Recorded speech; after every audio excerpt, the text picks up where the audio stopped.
Good afternoon, everyone, and welcome to our Zoom meeting starting the 2026 award year for Impact 100 East Bay. We're really happy that all of you are with us. I am Penny Udis. I'm one of the four grants co-chairs. I'll be presenting today along with my colleague, Reefy O'Brien, and we share this role with two other co-chairs, Nancy McElroy and Terry Barr. So we're really happy that you're with us today. We'll take part of our session going through the agenda we'll show in just a moment, and then we'll have plenty of time for questions. Soon, we will be posting the entire slide deck on our Impact 100 East Bay website. So I invite you to listen and not read every detail that's on every slide. You'll have an opportunity to see the details on our website. So with that, repeat next slide, please. Our agenda. We'll tell you a little bit about Impact East Bay, Impact 100 East Bay, starting with our mission. We'll talk about how the grant process works. Then we'll go to some key dates that'll be really important for every organization that applies. We'll talk about the letter of intent, which will be the first step in the material that you'll be submitting if you choose to apply. And as I said, we'll have plenty of time for questions. Next slide, please. Our mission, what we are all about. This is collective fundraising. We raise our funds from members and generous donations from members, all of which is aimed at the unmet community needs in two counties, Alameda and Contra Costa. This whole process really raises the level of awareness for deserving organizations.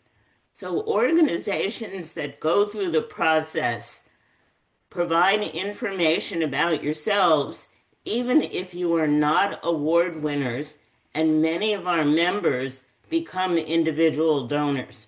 So that's another benefit of participating in the process. Next slide, please.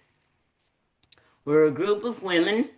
I just mentioned our mission, and we have one goal and only one goal.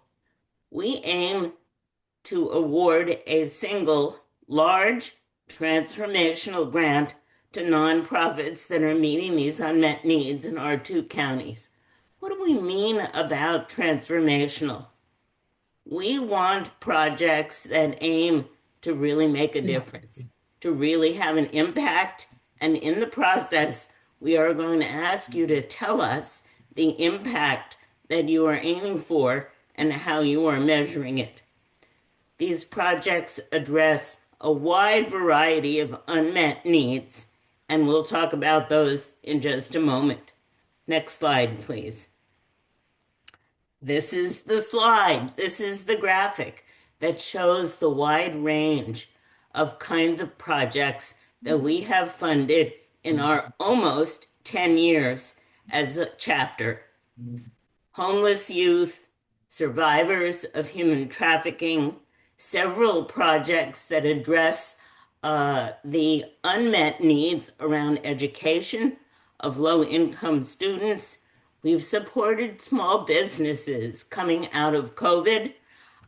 We've even supported an organization that supports free dental care for low-income adults.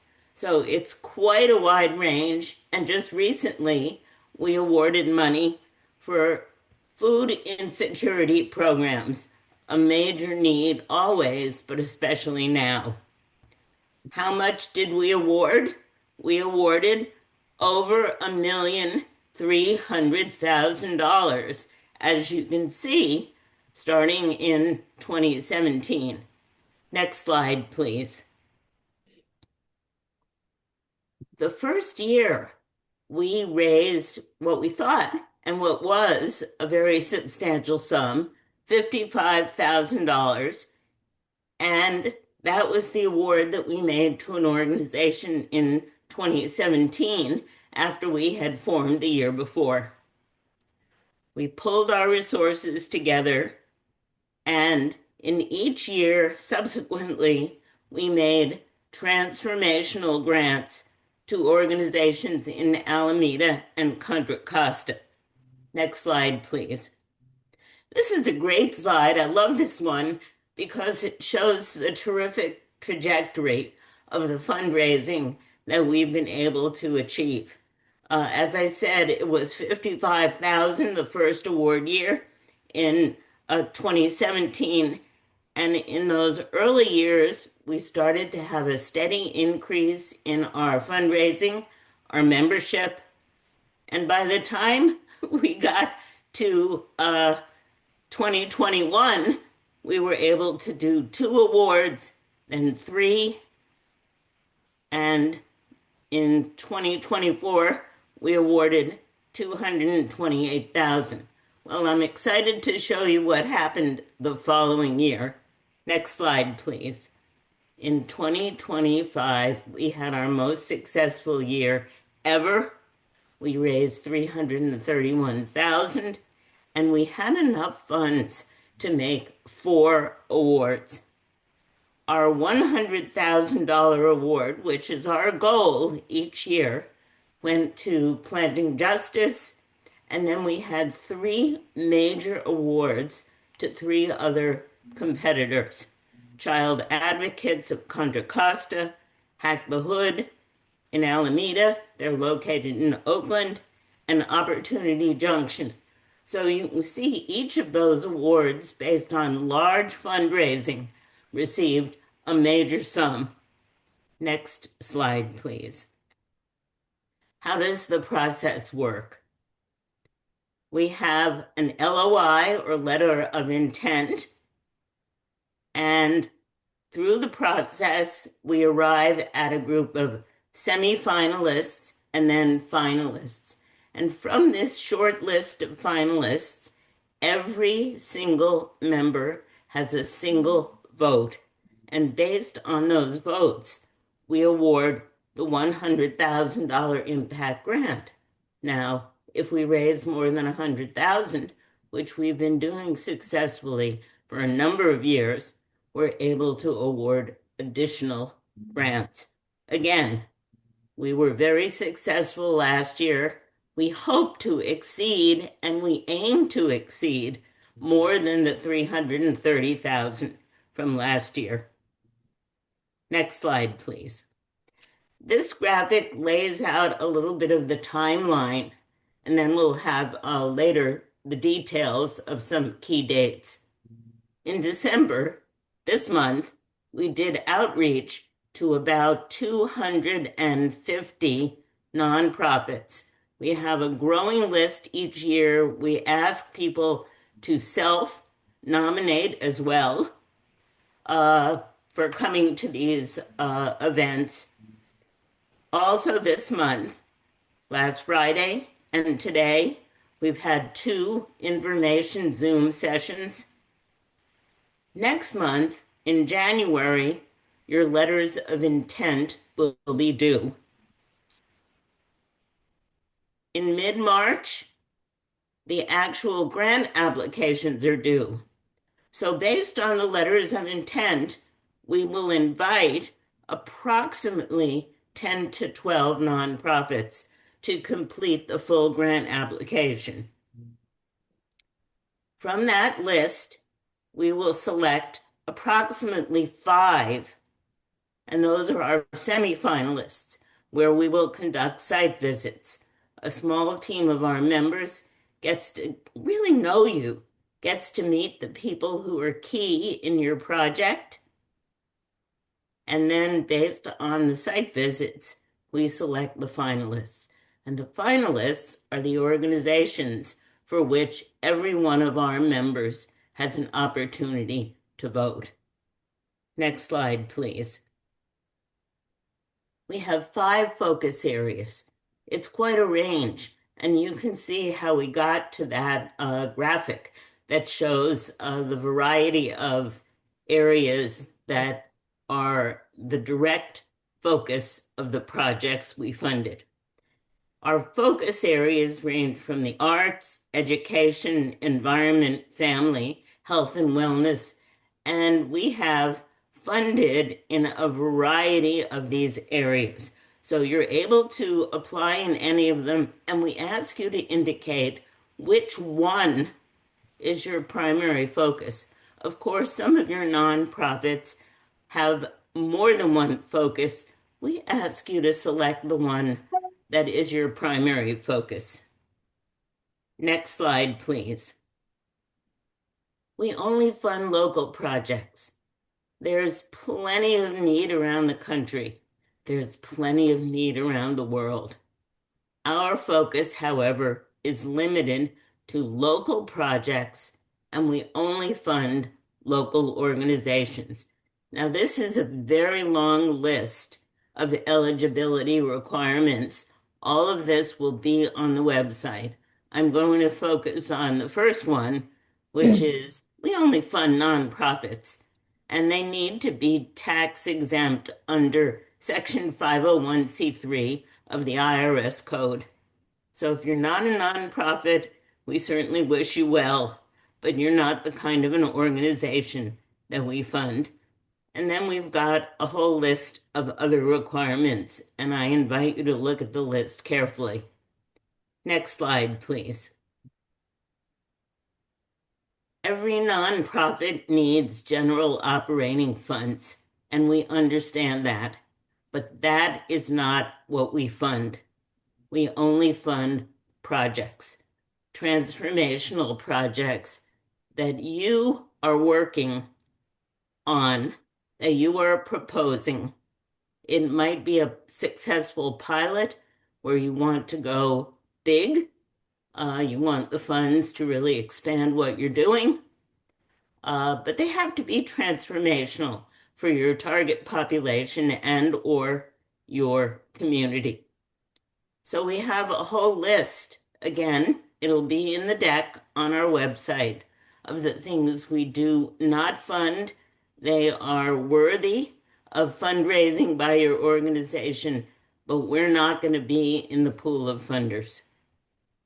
Next slide, please. We've learned a lot over the years from the organizations we funded, from our members, from suggestions we've had from a lot of sources. And we call them tips and pointers for success. And my colleague, Reefy O'Brien, is going to go through many of them that should help you be successful in writing a good LOI, and if you are selected, a good grant application.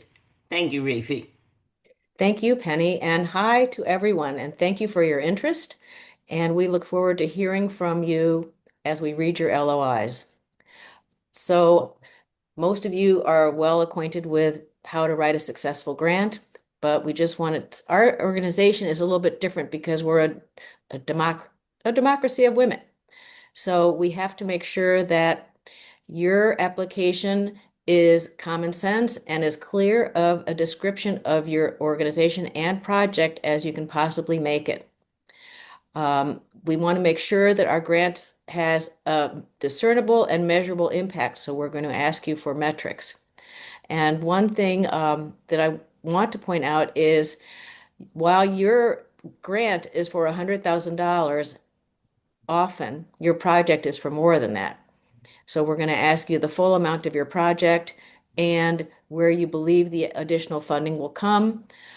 The other part of that is we want to make sure that we have a discernible impact on your organization. So we like to make sure that your project is may not be more than $300,000. Let's call it that as a guideline, because our members may not see as great of an impact if your project is more than that when we're contributing about 30%.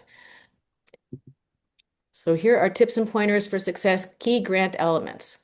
And I'm also going to be going over the LOI, which I'm sure some of you have seen in the past. We've tried to streamline it this year. So um, I'm going to get to this anyway. So we want to make sure that you state the need and summarize your project. Why is this project necessary? How do you plan to address this problem? And then we go over the project design and implementation. It is important that it be a clear plan of action. Very importantly, the $100,000 grant is a 2-year grant. Is it possible to have your project up and running within 2 years? Do you have a contingency plan? And who will implement within your organization, or do you need other partners? I want to go back a little bit to the 2-year period. It may be that you need all of your funds within 1 year, but it takes 2 years to hit the stride that you believe is possible with your project. So it is also possible to weigh all or most of the funds that we provide within the first year. Getting to project objectives. What are your goals and expected outcomes, and how are you going to evaluate the results of your project? In other words, what are your metrics? And then we would like a clear and accurate budget proposal. More helpful hints. Please be specific, personal, and clear in your LOI. It is not a matter of more words, but the right words to help key members understand your focus, target audience, impact desired, ability to educate, etc. Successful applications communicate well-planned projects that you couldn't necessarily do without this financial support. And that is, let me tell you, that is really how Impact 100 was started by one woman in Cincinnati who wanted to take her giving to a different level, which is to not just give into the ether of operating funds, but to actually give to a project. So we're looking for something that you have been thinking about but could not fund otherwise. So we're kind of like the venture capital of funders because it's hard to get those projects funded in the beginning. So, but once you prove your concept, things can go much more easily for you. And here are the key dates. Again, all of this is going to be on the website. The most important is that January 16th, the LOIs are due at 4 p.m. And on February 10th, we have an event, and it's called the Big Reveal. And this is where we state how much money we have to give away this year. Um, Everyone, the public is invited. So if you go on our website, you can register for it. On February 22nd, we invite nonprofits to submit a grant application. So that means that we're going to read your applications sometime before the 22nd, and then we'll send out letters to every nonprofit that will or will not advance to the grant stage. And I'm going to just leave the rest of these up. We try to communicate with everyone probably ad nauseum. And so when we send out communications, typically we will also send out several of the upcoming dates so you can make sure they're on your calendars. Now I'd like to go over the letter of intent with you. I'm going to stop sharing and find it. Okay, oops, go back.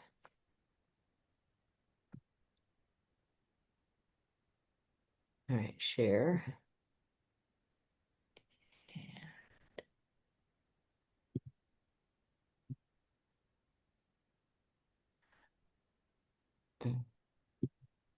Let me see if that works. Yes. All right, the letter of intent. Can everybody see it? Hmm.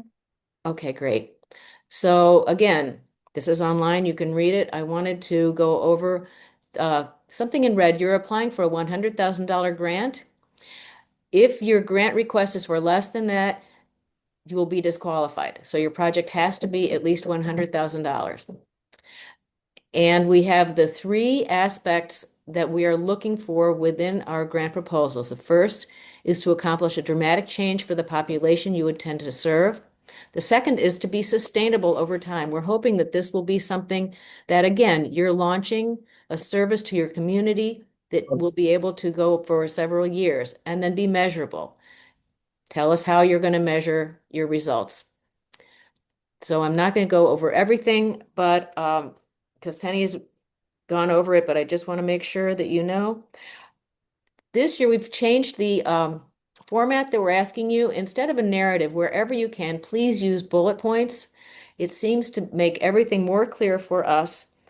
Um, and also, we hope it'll be easier for you.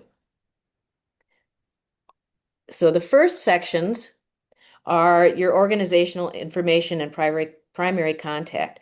This is standard information about your organization. The remaining sections of the LOI are numbered. In these, as mentioned above, we encourage you to answer the questions in bullet point fashion where possible. Section 1 is to describe your core programs and services. If you include your mission statement, make sure it is concise. When you describe your programs and services, it may not be necessary to state your mission as well. And you notice here it's 150 word maximum. So section 2 is your project and program title. The first, we're going to ask you to check the box for what type of request it is. And as the slide indicated, we also have a description of the categories in that slide. The second is your type of request. Is it new? Is it an expansion? Is it capital? So typically we will not do a building project per se, but if capital assets are a portion, please tell us that is a capital. And I would say if it's 50% or more of your request, then perhaps it is a capital project. And then if you're purchasing technology would be the last. 2.3, tell us which county you're in. If it's both, please check both boxes. Section 2.4, what problems, issues, or community needs are you addressing? So this, if you can do bullet points, it's great. If not, there's a 150 word maximum. Section 2.5, describe your project or program. 200 maximum words. Again, this one may require narrative instead of bullet points. Then we get to section 3.0, transformational impact, a maximum of 300 words in this section, in the entire section 3. So how is your project or program transformative? How many individuals do you plan to impact or engage with this project or program? And here we say, describe the depth and or breadth of impact anticipated. By that, we know that if you impact one person's life, many times it impacts a circle, their family, other associates, etc. So please let us know how many more people you think would be impacted by your project. And then the 3.3 is describe the demographics. Section 4, measurable impact. So tell us how you're going to measure results. Please list 3 or 4 metrics that you will use. And finally, section 5, finance. In this section, you're going to provide the total cost of your project. As mentioned, the grant runs for 2 years, so your entire cost should include 2 years of operation. Number 5.2, list major categories of your project. So this is where you tell us the budget. Now we're asking for the major categories, not a detailed budget. That would come later in the grant process. And then in 5.3, your project. If it costs more than $100,000, tell us where you believe the additional funds will come. And then we have attachments required. We're going to ask you to send in a separate file for each item that you sent. You need to send your most recent filed Form 990, and it must have 2 years of operations on it. The 990 Easy is not eligible. We also want your most recent year-end financials and a comparison to the year's budget, and a current year operating budget, a copy of your 501c3 qualification letter, and a certificate of insurance. But just the certificate. We don't need the 200 pages that go with it. So as you prepare your information to send to us, we're going to ask you to label it so that you have 6 separate files. It will have your nonprofit's name with a slash or a dash, whatever you want to put, LOI, the year, or on a different file, your nonprofit name and the Form 990 and the year of the 990. So the ineligible projects are listed also on the slide, so I'm not going to go through that with you. And that's it. So now we're ready for questions, and thank you for your patience.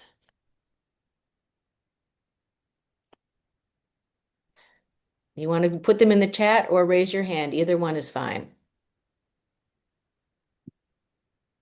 2 chats. Can the nonprofit have headquarters in a separate county but serve Alameda County be eligible for this grant? If your project serves people in Alameda and or Contra Costa County, your project is eligible. We don't want to have things bleed into other counties, though. This is exclusively these two counties. Anything else to add to that, Penny or Nancy? No, no, and in fact, we have funded organizations that have a headquarter elsewhere in the Bay Area, but the work they're doing with our funds is benefiting people in our two counties. Yes. Oh, and also thank you for the fiscally sponsored projects. Yes, you are. Yes, you are. Any other questions? Hi, yes. My name is Mari Benavides. I work for La Concordia Wellness Center.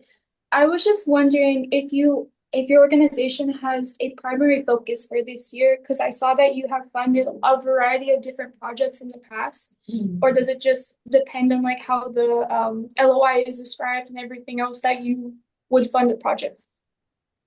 May I answer that, Rifi? Of course. We've talked from the beginning about aiming toward a project in each of the five areas. And in fact, the highly successful chapters that have 500 or 600 or 1,000 members or more, they are able to do that. Our chapter is not large enough at this point. So that is a laudable goal for our recruiting members. We'd love to have the numbers. We're not there yet. Thank you. Let's see. Can nonprofits who have received the grant previously apply this year? If yes, would it be better if the nonprofit applies for a focus area different than what was granted previously? The focus, as Penny had mentioned, the focus area isn't as important as the quality of the project and the organization that is applying.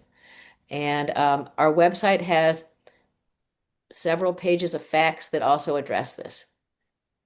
Any other?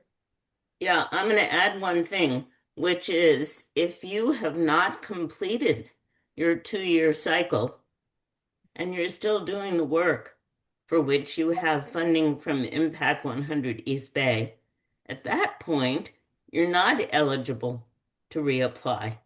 But once you've completed your project and we've seen the results of your work and you're moving on to sustainability, we'd be delighted to hear from you again, whether it's in the same focus area or a different one. Especially if you've already been successful, you've shown us you can do some terrific work. So, yes, after you complete your project. Yeah, I'd like to add a little bit of clarification to that, which is we're hoping your project will go on indefinitely, but it's your grant period. So when your grant at the end of your 2-year grant period, that's when you would become eligible to apply again. But again, all of that would be in our facts if you're confused.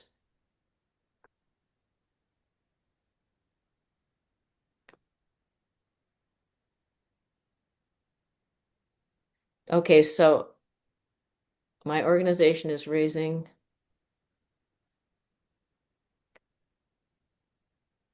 So I'm looking here at the Educational Center of Mount Diablo State Park. It appears that you're conducting a capital campaign, and that would be an ineligible project for us.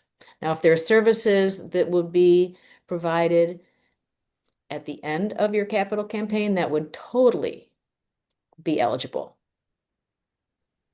What sort of services might you be speaking of? Well, any sort of a project. Take a look at our website if you haven't yet. We have all our previous winners and what their projects were. Okay. Well, I'm going to add, once you have this building, what services are you going to be providing to your Title I eligible students? How many additional students are you going to be serving? What are the programs, the education programs that are going to be delivered in this building? That would be a wonderful quote unquote add-on or next step, and we'd be happy to hear from you with a grant request. So would that be funding that you'd be able to provide after we furnish the building, not so much providing the furnishings for the building? Not furnishings would be my opinion about it.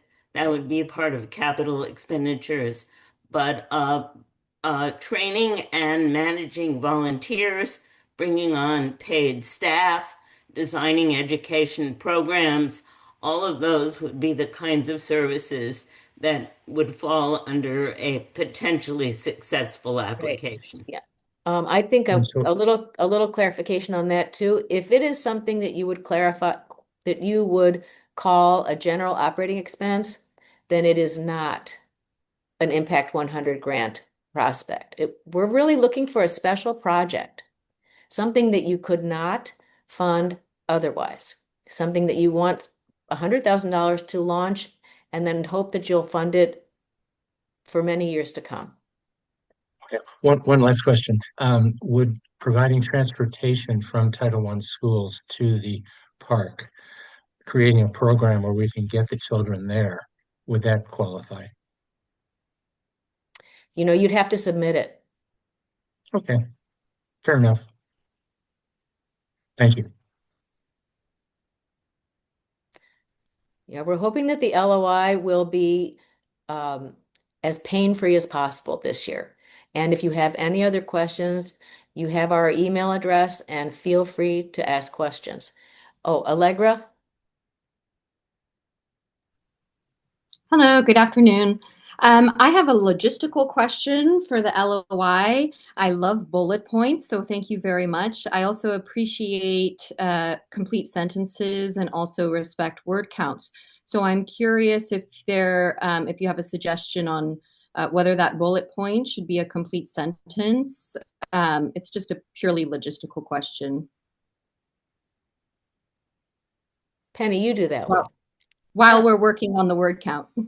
So I'm going to say it would count in the word count, but no, it doesn't have to be full sentences, and I would follow regular guidance about using bullets and when you have a full sentence with punctuation and not. So I would just go ahead and yeah, Thank no you. full sentences needed.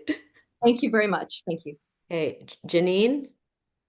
Yes, hi. I came on a few minutes late, and so if you guys put your email addresses in the chat, I missed them, and am wondering if you could do that again, because you said that We put our grants email and it's in the information we've sent okay, to you. that's fine. Got it then. But I Okay. have another question about eligibility.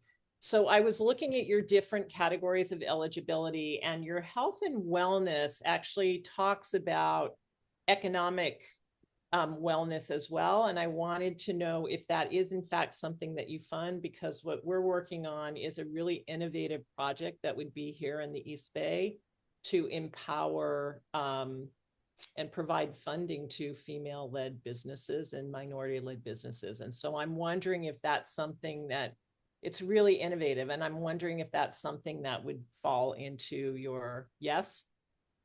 Yep. Well, I'll take that one, Reefy. I'm going to say yes. Okay. And I'm going to invite everybody who's on the call to take a look at the projects that we have funded in the past. Because, in fact, we have funded at least one project that aimed to enhance the financial skills and abilities of an underserved population. So definitely financial wellness is something that would work. Um, that could fall under education, Okay. but it also broadly could fall under health and wellness as well. Okay, yeah. This is more less about educating people about finance and more about getting them the money they need to actually I'm run. sorry, could you speak up a little bit? Sure. This is less about there is an education element to this, but this is also about getting underfunded entrepreneurs and small businesses in East Oakland, and in Oakland in general, the money that they need to actually be successful and the kind of support they need to actually be successful in running their businesses, and in a very different and unique way that pulls a lot of women into the process. I'd say apply. All right. All Fill right. out the As long as LOI. you are not an absolute no, then we will. I just didn't want to go through Yeah. all the work if you were like, no, that's no way we're going to do that. No, Yeah, Okay. and I All right. have here one other question. Thank you. Yes, from Nazrat. What if an organization aims to complete a project in 1 year or extends it to 3 years? And 1 year is fine. What we're going to be looking for, among other things, is the efficiency of the funds that you receive. So, for example, um, if it is a high dollar amount to affect each person, then you're not going to be able to change that many lives. So in 1 year, if you feel you can get to the maximum results, then that's great. This year, our main winner got all their funding in 1 year, but it's going to take them two to reach their goal. And so while the money goes out in 1 year, we're asking them to continue reporting to us until the end of year two. And in 3 years, it's hard to say. We're really looking at a 2 year project, but if you're well underway in 2 years, then again, send in an LOI, we'll read it and we'll talk about it. I'd like to amplify that a little bit, Rifi. We are asking you in your application to tell us your specific outcomes and give us metrics. How are you going to measure the results for yourselves, for your larger community, for us? And to Rifi's point, if at the end of 2 years you can show us and show yourselves and your other funders what you've accomplished, even though it's a 3 year project, that would be perfectly acceptable because you will have results. Any other questions?